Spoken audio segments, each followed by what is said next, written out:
Hey, good morning, everyone. How are you? This lecture is for Thursday morning, June 4th. I hope everyone's doing well. We're going to talk about Ronald Reagan today. Um, Ronald Reagan is going to win the elections of 1980 and 1984. He is going to be, he's in the mix in 76. I don't know if Carter beats him in 76 or he runs for Republican nominee and he doesn't get it, but he is a very popular, well known um, California governor who is getting more political through the 60s and 70s and moving up the ranks. So he's a rising star in the Republican Party. He is a former leader of the Screen Actors Guild, so he was actually part of a union. He's the only union leader in history to actually make it to the White House. So he's a two-term president. He's a famous movie star from the past. He's the first divorced man to run for president. Like we said, he was part of the Screen Actor Guild union. So, that is a typically a more left-wing sort of position. However, the word is that when he was Screen Actors Guild union president, he did work against suspected communists within the Screen Actors Guild. So, there's some of that conservative Republican platform that we see in his past. Now, Reagan is smart. He's funny. He's charismatic. Some people thought he was good looking, and they thought that he could relate. And it's kind of funny because the most popular presidents in American history, it seems, yes, it's about their actions and the times that they presided over, but a lot of it has to do with their personality, how big it is, how funny they are, how able to communicate they are, how easygoing they are, how easy they are to bring people together from both sides. And Reagan had a way of, the conservatives loved him, but he had a way of making conservatism sound cool.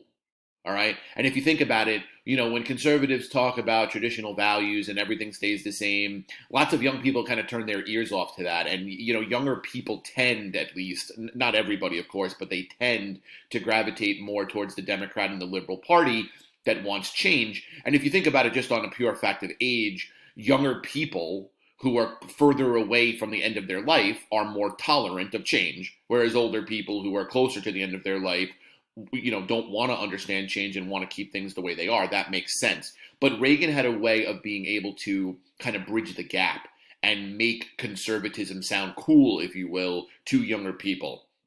Now, his economic policy, remember, the 1970s is a mess for America's economy. You have higher unemployment, you have high inflation, you have an oil shortage and an oil crisis, an oil price spike where you had to have rationing.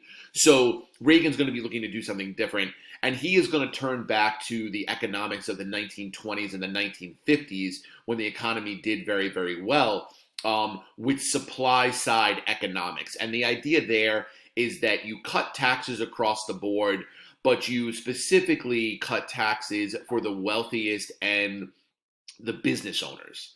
And the idea is if the wealthiest and the business owners have more money in their pocket, they're the ones in the best position to be able to stimulate the economy and help it grow. So the idea that you're not just helping the top, you're helping them directly, and then the money and the investment that they put back into the economy will slowly trickle down to reach the middle and the working class. Okay? So supply side economics is a very, very common economic theory that's taught in college. Demand side economics would be the other side of it. So demand side is trickle up. You help the workers more than the wealthier and the business owners, and the workers will make more money, spend more money, and the wealth goes up the hill. And supply side economics is you help the wealthiest and the business owners, and they'll spend more money in the form of investment, which will lead to more jobs and potentially lower prices, and that will help wealth trickle down. They both work on paper. We've both seen them work at various times in American history. Many people say that the economic boom of the 1990s wouldn't have been possible if not for Reagan's policies in the 1980s. You have other people that say that Reagan's policies in the 1980s helped put us on the course where we are today with extreme amount of debt, and rock bottom low taxes while the government just spends more and more and more money. And he does triple the national debt, mostly as a result of his Cold War policy. And he is vehemently anti-communist, whereas Nixon, Ford, and Carter quieted down the rhetoric with the Soviets in the Cold War. Reagan's going to increase it. Reagan is going to be looked at as a bit of a warmongerer. He builds up his military. He very, very fierce anti-communist rhetoric in his political talks. And he is going to spend a lot of money on the military and a lot of money on some military operations throughout the world through varying degrees of success. Okay. What else? Now, we have income inequality increases. 1% of the wealthiest Americans own 40% of the nation's wealth by the mid-90s, twice their share of 20 years earlier, and poverty increased in cities. So that would be the more negative side of supply side economics. And those arguments still go on today. If you want to help poor people, don't cut taxes for the wealthy and wait for the money to trickle down. Just help those poorer or working class people more directly. Other people's advocates for less government say, no, direct help will make people lazy. Direct help will make people complacent. So do it in a more indirect way while trying to stimulate the overall economy. And you could argue this thing back and forth. What else? Manufacturing is going to continue to decline, so globalization is in full effect. More and more big companies are moving their production facilities abroad. American working class people are losing their jobs in bigger numbers. So there's those optics as well. The low wage job goes overseas while the CEO and the wealthier person gets a tax break. Not always good. But inflation numbers came down, unemployment numbers came down. So regardless of whether it was Reagan's policies that were actually working or it was just the ups and downs of the normal economic cycle, many did say that it was his policies that helped to, lessen the effects of the 1970s and recreate a new economy for the 1980s in this country. He continued Nixon's war on drugs. Now, remember, in the 1980s, we start to have the crack epidemic in various cities and across America. So Reagan is going to look at that as, evil and sinful behavior, and he is going to look to crack down on that. So there will be more money spent on the war against drugs. There will be more police presence, and he's going to continue that spending of money. We're going to watch that video at the end.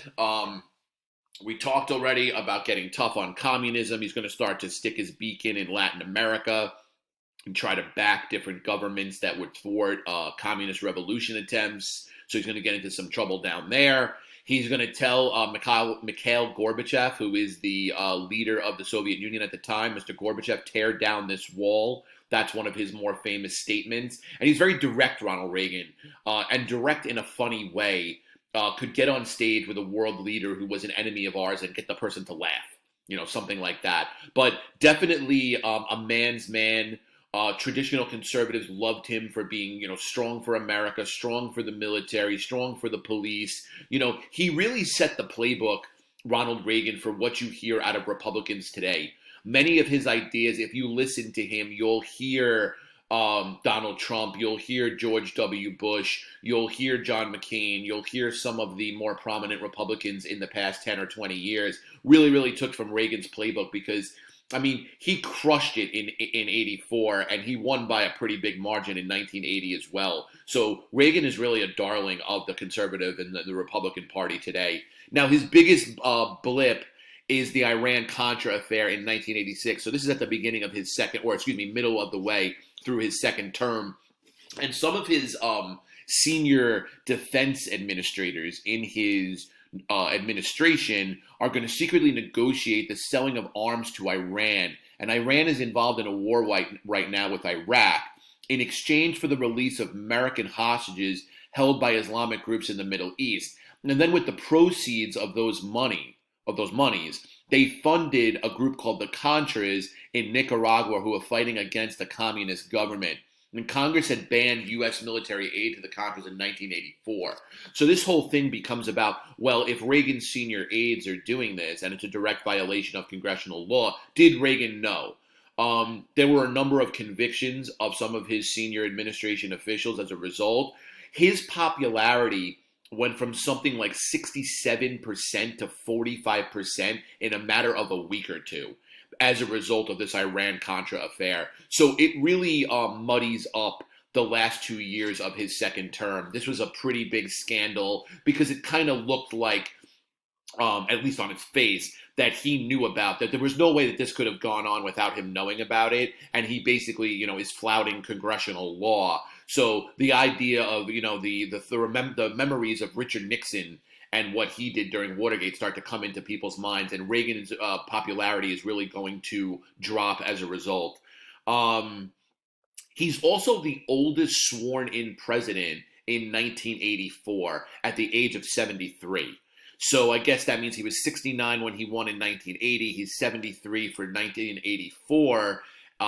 If it's Trump versus Biden in this next presidential race, which it looks like it will be, I'm pretty sure, I know Biden is already 78, so he'll be 79.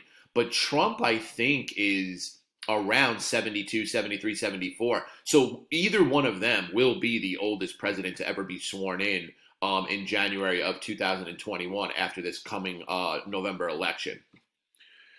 All right, so map of 1980, and there's our red in Texas and in the South and in Florida. Remember, Jimmy Carter is running here in 1980, so his state of Georgia, he is still going to win. But look at this map, and then look at that map, right? So Ronald Reagan, he's from California, so it makes sense that California would go red. California, I don't believe, has been red since. New York has not been red since with these two elections. And then there's the red South. So we officially have our red South, our red rural areas. And by 1988, we're going to start seeing, and then 92, we're going to start seeing the map as we know it today, with the blue in the north and the far west, and the red in the south and the southwest. This is Ronald Reagan. And then I want to show you this video.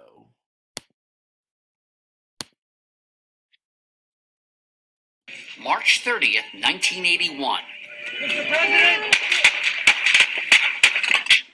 John Hinckley Jr. fires 6 shots at President Ronald Reagan. A bullet lodges an inch away from his heart. Reagan is rushed into the operating room and tells his doctors, "I hope you're all Republicans." Presenting to you the President of the United States. Our 40th president survived, of course. And besides his toughness, the shooting showed the American people that the great communicator also had quite a sense of humor. Letter came from Peter Sweeney. He's in the 2nd grade in the Riverside School in Rockville Center. And he said, "I hope you get well quick, or you might have to make a speech in your pajamas." Throughout his political career, Reagan used humor to win friends, influence voters, You already are the oldest president in history, and some of your and slay the opposition. No one knew that better than Democratic challenger Walter Mondale. I will not make age an issue of this campaign. I am not going to exploit, for political purposes, my opponent's youth and inexperience.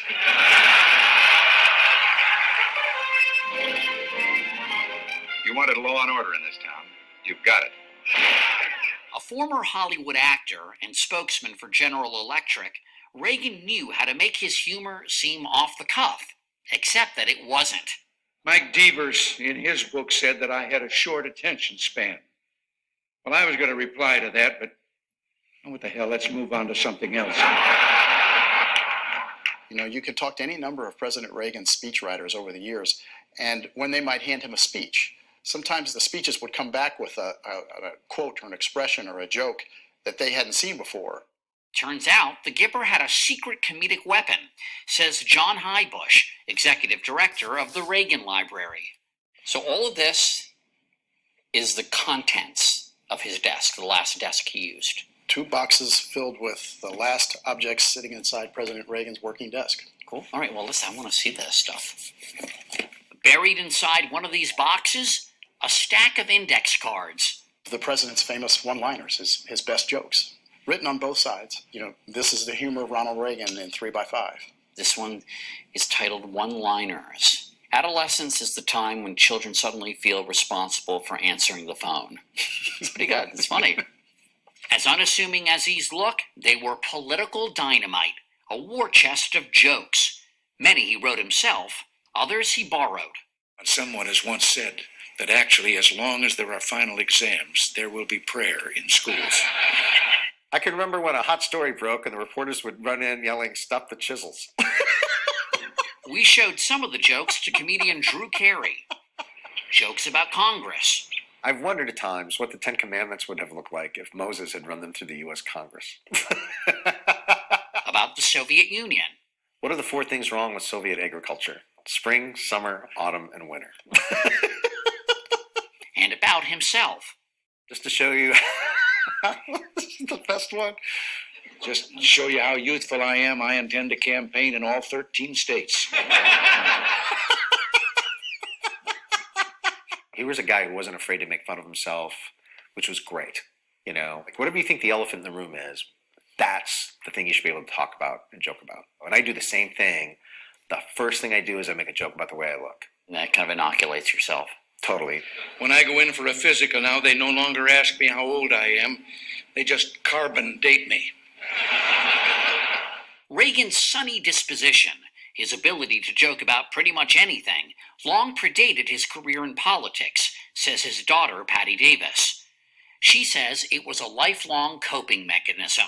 I think that everything about my father goes back to the fact of him being the child of an alcoholic. He protected himself against the unpredictability of his home by developing this sort of coating of humor over everything. I don't want to feel the pain here. I don't want to feel the unpredictability here. Mr. President, in talking about the continuing recession tonight, you have blamed mistakes of the past, and you have blamed the Congress. Does any of the blame belong to you? Yes, because for many years I was a Democrat. But does any of the... At home, Davis also saw another side of her father's humor. The reason that we made it a masked dance was impersonating the distinctive, high-pitched voice of writer Truman Capote. Idea of the domino black and white idea, but so I'm trying to imagine Ronald Reagan imitating Truman Capote. Yeah, and he wasn't doing it as a put down, but to me, because I was so idealistic, I thought, oh, this could be, it's like he's putting down, a gay man or something. He really wasn't. He just thought it was funny. Oh, and there's one more Reagan family joke. After that assassination attempt, the Gipper told Nancy, "Honey, I forgot to duck."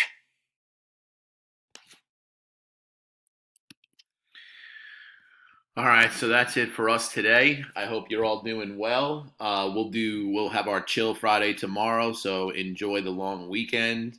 We're back with late 80s, 90s, and early 2000s next Monday, Tuesday, Wednesday. Remember, your capstone papers due on Wednesday of next week. Thursday, we will do Zoom goodbyes. It is a temporary goodbye, of course, because we all hope that we will see each other in September. And that is it, guys. Enjoy.